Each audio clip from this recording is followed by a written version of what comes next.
Ever since we can remember, we've always wanted to do our own thing because, you know how bosses can be when you're working for them, you're just a number. I just thought, no, I didn't want to work for someone. At the time, I knew it was getting close to time I should leave my job, but I wasn't really actively looking until this came up. I wasn't keen to sort of go out and do it on my own, so I wanted that backing there. So Jim's provided that. You know, it's a big thing to sort of take a step away from you know, full-time backed employment to come and try something new. Pretty, I guess, nervous coming into this, being, I guess, having my own business. But I definitely feel a lot more relaxed with meeting all the guys and I guess the structures within gyms with the training. We've got people that have actually been on that path and can explain literally what step to take next after you get all that motivation. So it's not just a bunch of wind and no action. It's been really good because I came into this a bit like Dan Cahill. He said that he had no business experience at all, he was just a hard worker.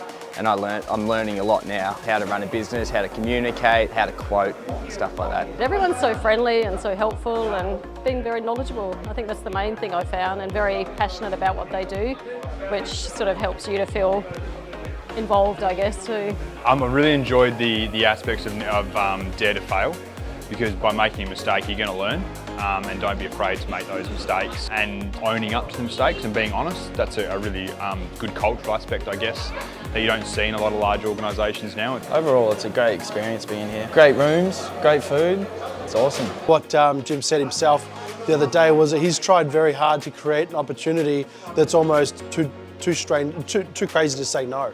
And I think he's actually done that. Terrified when I started that I wasn't going to make any money, that I was going to go broke. But I guess just, you know, don't be afraid to take the risk and give it a go. I feel like a lot of young people don't do it because it is intimidating. That's one of the reasons I just kept putting it off. But don't worry about failure, just learn from it. Take the dive, and I feel like a lot of people would actually become successful from it. If you're unsure, reach out, speak to gyms themselves. Like definitely Dan, having that chat with Dan got me over the line. So just filled me with more confidence to say, okay, yes. Get out there, have a go.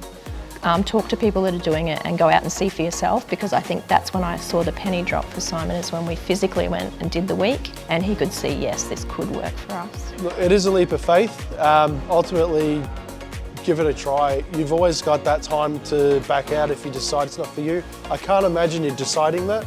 But then it's your journey. Maybe you're fine where you are, you don't really want to take that risk.